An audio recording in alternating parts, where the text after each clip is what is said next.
Welcome back to Recap KC, y'all. As always, I'm Nolan Ankrum. This is Jonathan Ellis. Before we talk about the Sunflower Showdown, guys, I will be out of town. I'm leaving March 7th, which I guess at the time of this recording is tomorrow. We might go on a little bit of a hiatus. I might try to get one video in while I'm gone. But, yeah, anyways, let's get into the Sunflower Showdown.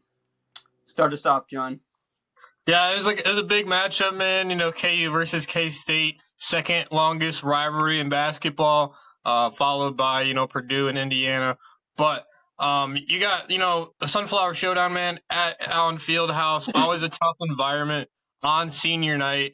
KU does not lose games on senior night, man. They have not lost a game on senior night since 1983 to 1984 season. It's been that long since they've lost a game at home, their final home game of the year. So this one was going to be tough for K-State. I thought, Kaluma started off the game pretty well. I was like 3 for 4 from the field.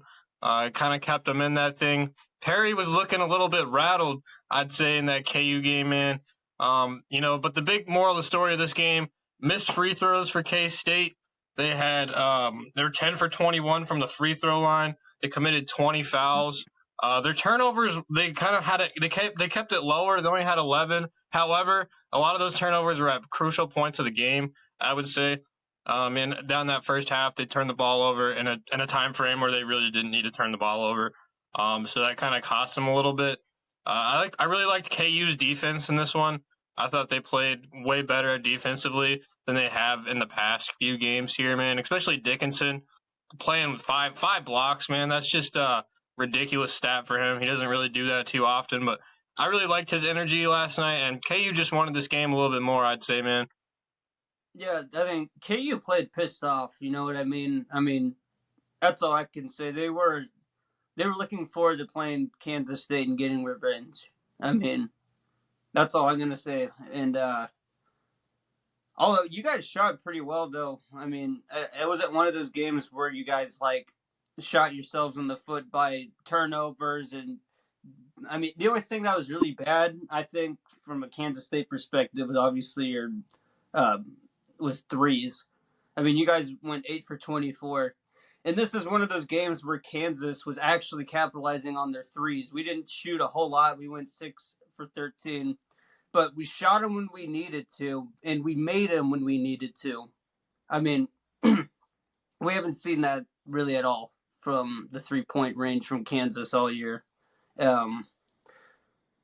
Yeah, free throws also killed you guys, like you said, going 10 for 21. And then Kansas seemingly just went lights out, going 28 for 31. That also goes back to the foul trouble that you brought up. You said you guys had 20 fouls.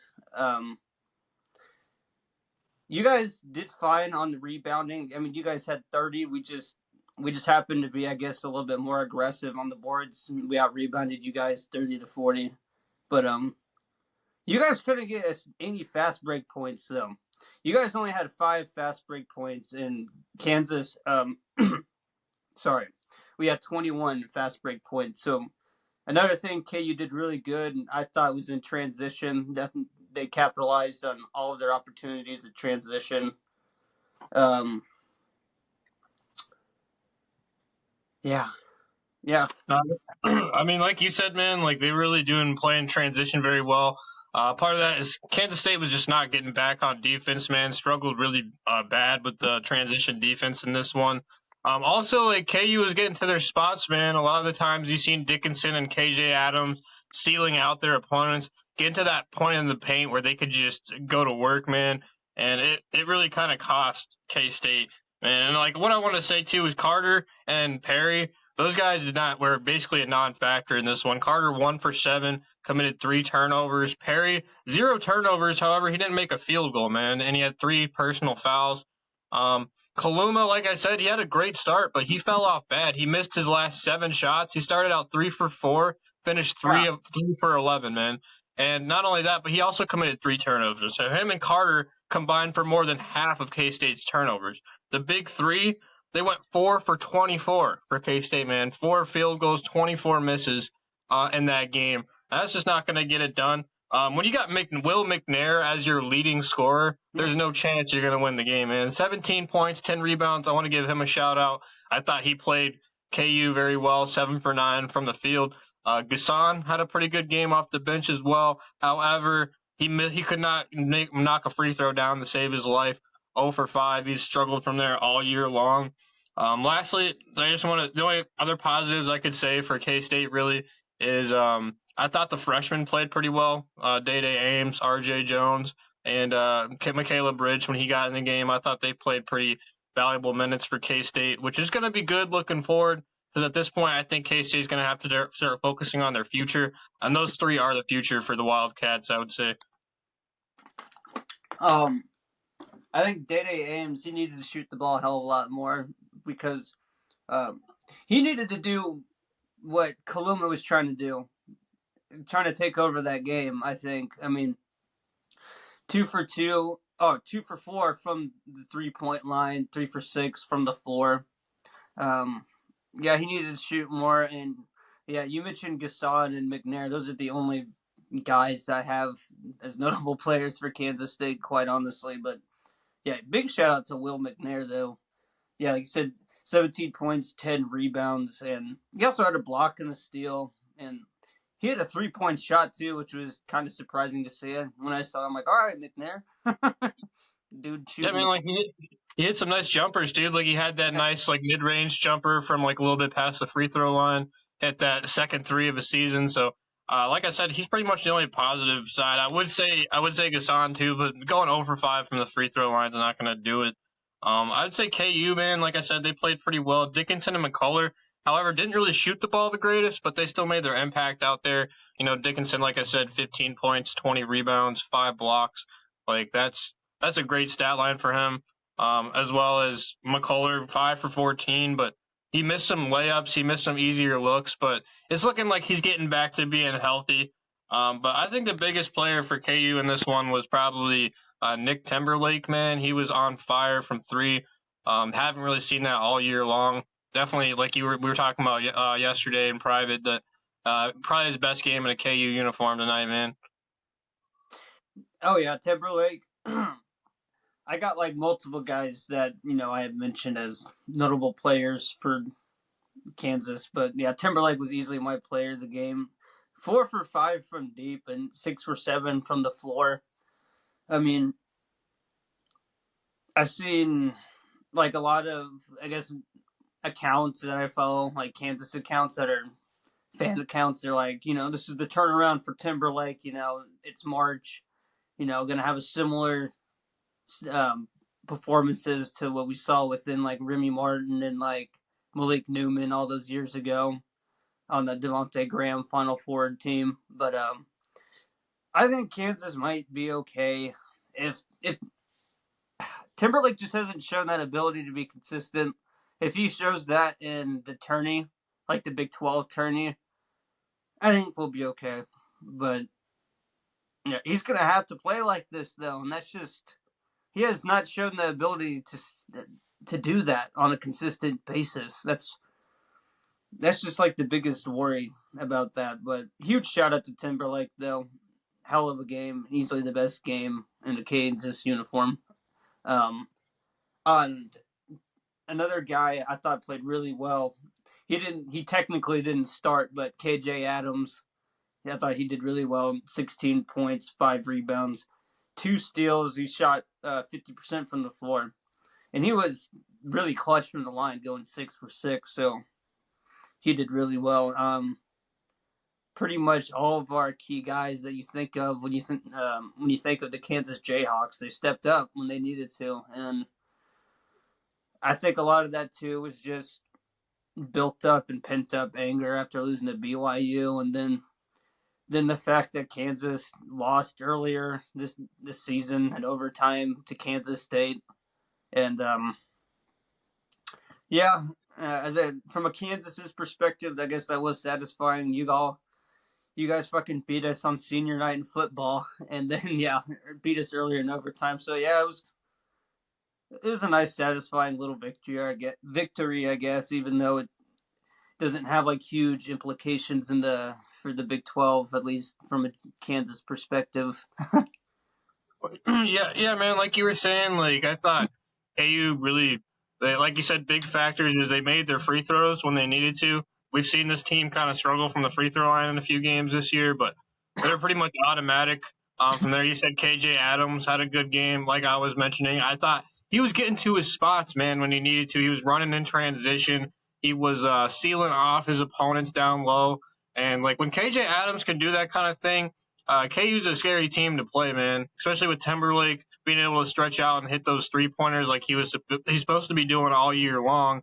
Like I said, just credit KU, man. They wanted this thing more. K-State just didn't really look like they were ready for the Allen Fieldhouse experience. Looked a little bit rattled. Like I said, Perry did not look comfortable at all at the Fieldhouse, man. He was hesitant with the shots, wasn't really looking to shoot. And when he had open looks, he hesitated on them, man. He just didn't really fire them right away like we're accustomed to seeing the last few games. But like I said, KU, if they hit those free throws, man, if they can get everybody involved like they're doing, I don't see why they can't make a nice run in the NCAA tournament. Yeah, it just Kansas is one of those teams I just got to see it to believe it, because it seems like every other week we're just like, oh, this team gonna get eliminated in the first or second round, and then 1 week later we're like, oh, if they could play like this, they're they're a Final Four team. And yeah, I'm not gonna get my expectations super high for the Jayhawks after this game. Like I said, nice victory, and Kansas State, they're probably, their tournament chances are probably out the window at this point. 13 losses in the Big 12. That's not going to cut it. Oh well, I'll still be rooting for you guys, obviously, against Iowa State. Screw them.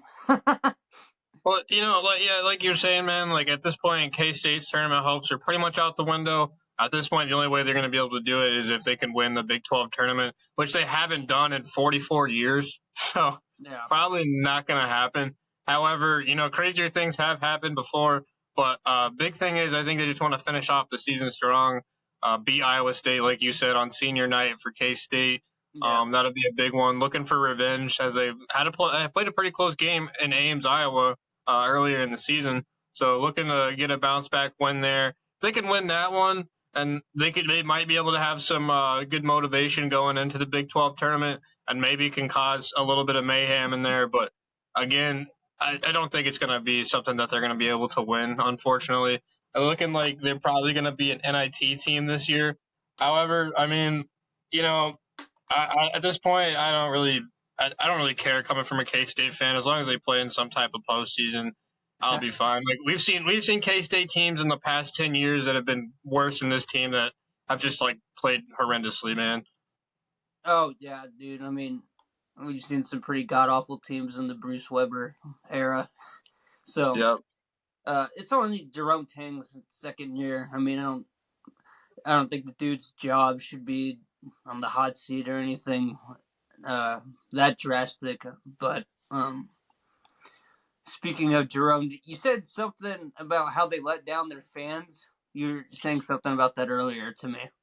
Yeah, Jerome Tang, he kind of mentioned in the press conference that he thought his players had a very, very poor effort at Allen Fieldhouse, which I'd have to agree, man. Like we've seen them, they kind of just gave up. They didn't really play like that transition defense like they should. They let some open looks get there. They just weren't really trying down the stretch, man. And like Jerome Tang said, like you're coming here, you're putting on a uniform, you're on scholarship, you're supposed to be giving your 100% every night. And these guys just did not give 100% last night, man. They just didn't. And Jerome Tang, I think he's trying to get his team fired up by saying that, realizing, hey, I'm just going to be blunt here. Like, y'all were not playing like you should. This is just an embarrassment to Kansas State, and y'all got to do better. And maybe that'll spark a little fire in them. They'll play a good game against Iowa State on Saturday, or maybe it won't spark a fire in them, man. Who knows? But I like to see Jerome Tang just being blunt about his team at this point, because that really was a terrible effort on their end. Well, I've told you this multiple times. It's like what is the one game a year that Kansas State's going to give a shit about? It's against Kansas, especially in basketball. Football, whatever, you guys have kicked our asses like basically the last 15, 16 years. But in particular with basketball, it seems like even during the Bruce Weber era, it seems like you guys always played us close, or at least gave effort. You know what I'm saying? So I I agree with Jerome Tang. Yeah, man. I mean, speaking like Tyler Perry, man. I mean, what's up with that? How do you go from Big 12 Player of the Week to like? I mean, I get you're going up against DeJuan Harris, but still, man. I mean, he's not the only one that obviously didn't play like they didn't give a shit. But it's just, yeah, Cam Carter, Tyler Perry. It's just, yeah, it's just I don't know. None of the, yeah, none of the trio brought the effort or energy.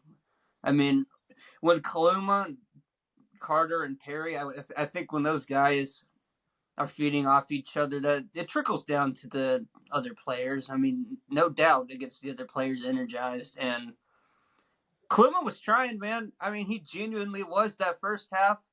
He was trying to make everything happen. I mean, yeah, he went cold in the second, but he at least tried to spark something to at least maybe get one other guy to get energized. So I don't know. Yeah, Well, that. you know, like I'm sorry. You can go. no, I was just gonna say, like you said, man, Kaluma, like he tried to get stuff going for him, but and in the end, I feel like playing hero ball has been his biggest downfall, man. In the season, he's tried to do too much on his own. And this game against KU, I can't really necessarily blame him because, like you said, not a lot of other dudes were looking to score. No. Harry, I don't know what's up with that. He was definitely rattled. He wasn't ready for that type of vibe. I don't think he's ever played in an atmosphere like that until last night, if I'm being quite frank about it. So I don't think he was expecting or ready for the challenge there. Kaluma, like I said, he tried to play hero ball, and that's just been his biggest downfall, man. Like you've seen him try to do it in the past, and he turns the ball over. He doesn't protect the ball well. He takes bad shots, and that's kind of why he started missing a lot of those shots down the line. Is because he just was trying to do too much by himself. When K State's playing as a team and playing well, the shots seem to come to them. They're not forcing things. They're taking the open looks. And that in this game they just weren't really doing it. Like I said though, bright spot is the freshman, man. I thought the freshman played really well in the field house. RJ Jones is a guy that's a flat out shooter. I'd like to see him get some more minutes. I think he's been a viable option for K State down the line here.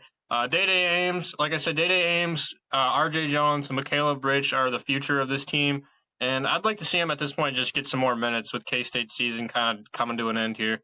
Well, I'm kind of confused as to why they, over the last 2 or 3 weeks in particular, why they haven't had more opportunities from Jerome Tang. That's a little bit confusing to me. I mean, these aren't players. I mean, they could obviously transfer. I mean, but like you said, this is going to be the young core. I mean, this should realistically be the youth of Kansas State. And Jerome Tang should have played these guys more throughout the course of the year, especially when they started to reach double-digit losses, when the chances of going to the tourney really went down drastically. Some of that falls on the coaching staff. Hopefully they can retain all these young guys, though, for next season. But, yeah, Jerome should have played them a little bit more probably down the stretch of the season. Well, especially like you said, when like Case Glover was officially out for the season, they should have at that point. Like Yeah. I get if you're trying to play him up to that point because you're hoping that your veteran guard comes back. And K State could be a very different team, man. If like Tomlin never got suspended and Case Glover never had that season-ending injury, this could be a team that could be where KU's at like 10-7 in the conference or something like that. However, without those guys, they just don't have any any actual natural point guard. And I like you said, I think they should have just played their freshmen a little bit more. RJ Jones, I know they're like young, they're a little bit inexperienced in the Big 12, but I thought they played well, man. Day Ames, RJ Jones is going to be a solid backcourt, I think, in the future. And I don't understand why he hasn't played Michaela Bridge. It's a big body with an athletic frame. And I mean, I get, like I said, I know he makes some decisions because he's only an 18-year-old, but at the same time, he's got so much potential, man. Like that guy is an athletic freak. Well, you have to play these guys sometimes. Sometimes you're forced to show your hand when you don't want to. I mean, you think Bill Self really wanted to go dig into his bag of tricks and start Furphy this year? Fuck no. No. Hell no. Sometimes you have to adapt, and I think Jerome Tang has not done the greatest job adapting this season personally. Um, yeah, sometimes you have to adapt and play those 18-year-olds that you don't really necessarily want to play. But I don't know. I'm just giving one example with Bill Self, with Johnny Yeah. Furphy. But yeah, he definitely should have played his young guys more after Glover and whatnot went it down. And then Naquan Tomlin obviously leaving. So speaking of that, I think from a KU perspective, we should have done more after Ontario Morris got kicked off the team. Kansas should have done something about that as well. We should have gotten more depth after that as well. I guess we just assumed that we would have enough talent to get us through with the starting rotation. I don't know. But yeah, kind of both teams have lacked depth this year drastically, and it all falls on the coaching for both Yeah. teams. And oh yeah, the one thing I wanted to shout out to Hunter Dickinson for this record that he tied. Hunter Dickinson is now tied for third all time in Kansas history, alongside Drew Gooden. You know who Drew Gooden is?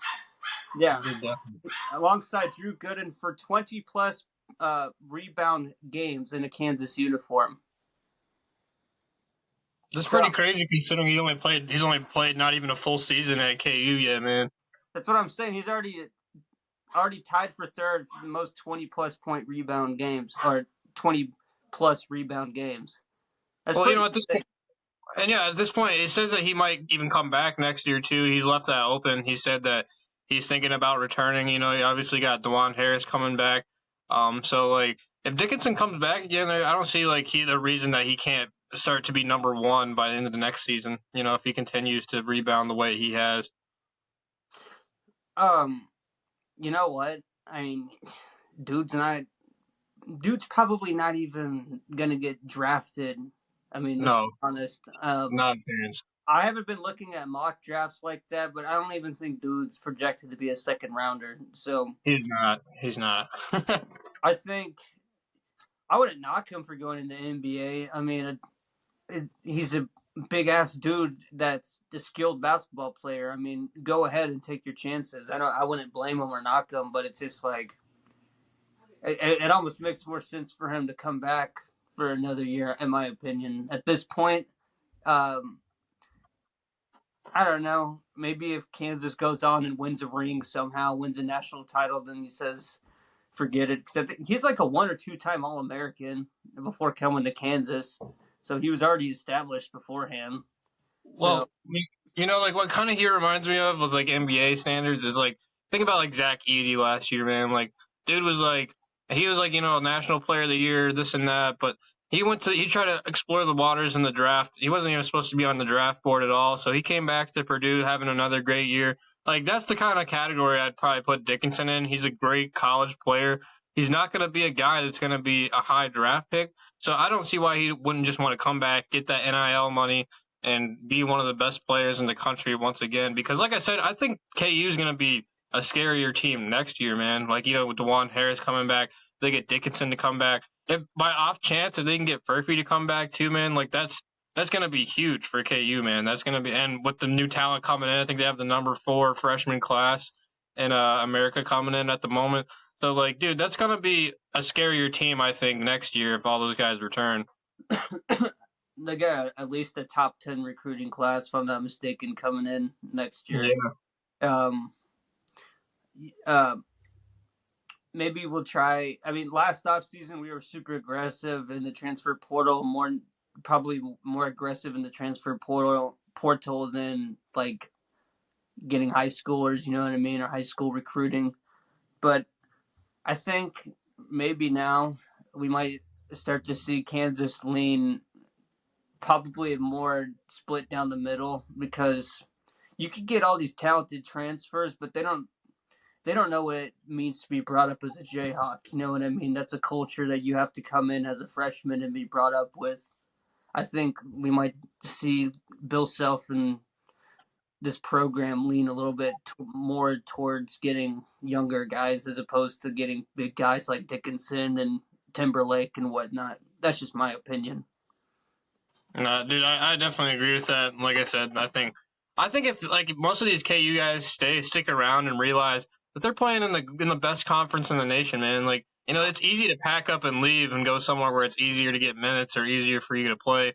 But what does that say about your character as a basketball player, man? Are you truly trying to be the best, or are you just trying to take the easy way out? I think if you're a freshman on this KU team this year, you need to come back next year and prove why you deserve to be in the starting lineup or deserve to get more minutes, because I don't like taking the easy way out, man. I don't think you should be like pack up and go to an easier conference just because you couldn't get minutes in the greatest conference in college basketball. Well, the only one that could, I don't know, maybe Furphy could be in that situation, but I don't. I think he's good enough to go into the draft. Like I've said that multiple times. The only one that would maybe concern me is Alan Marco. I've said that quite a few times as well. Um, yeah, I hope he's not one of those guys that ups and leaves. I hope Alan Marco sticks it out. And yeah, playing for Bill Self, I'm sure it's a bitch, dude. I'm sure it's probably like one of the most difficult things you could really do in your life, honestly. Especially if you're not playing in the NBA. That's one of the hardest things you could do is play for Bill Self. So I hope he sticks it out and realizes that he's not going to get, he ain't going to win a natty like in any other conference. You know what I mean? And if it is, it's not going to be anywhere near as good as the Big 12 or at Kansas. Yep.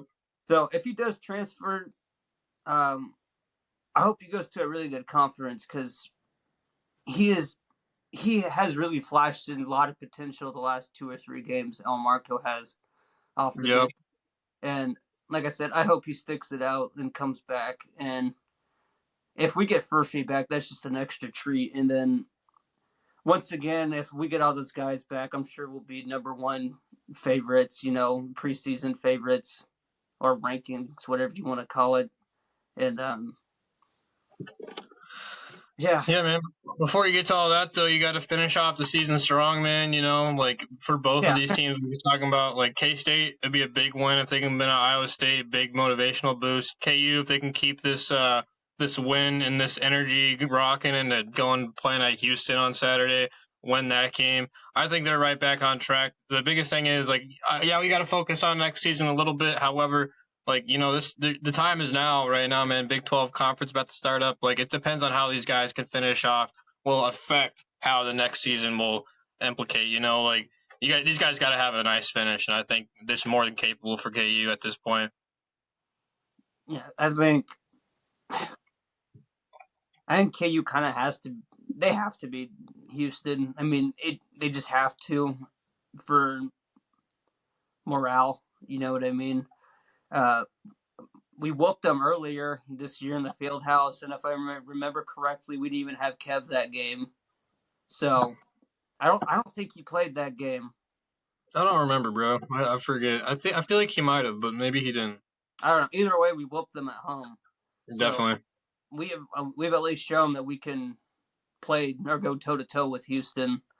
Yep. I think that's a must. I mean, Kansas State's a must win too. Both of them got to win. Probably more so Kansas at this point, but yeah, big games for both of them. And you got anything else you want to add though about the Sunflower Showdown before we wrap up this video? I mean, not really, man. I feel like we summed it up pretty well. Like I said, KU just played better. I think that's going to be huge for them finishing off the season.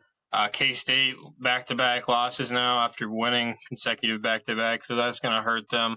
But like I said, I think K State just needs to finish off beating Iowa State and then kind of make a little run in the Big 12 tournament. That's the only chance they're going to have at this point.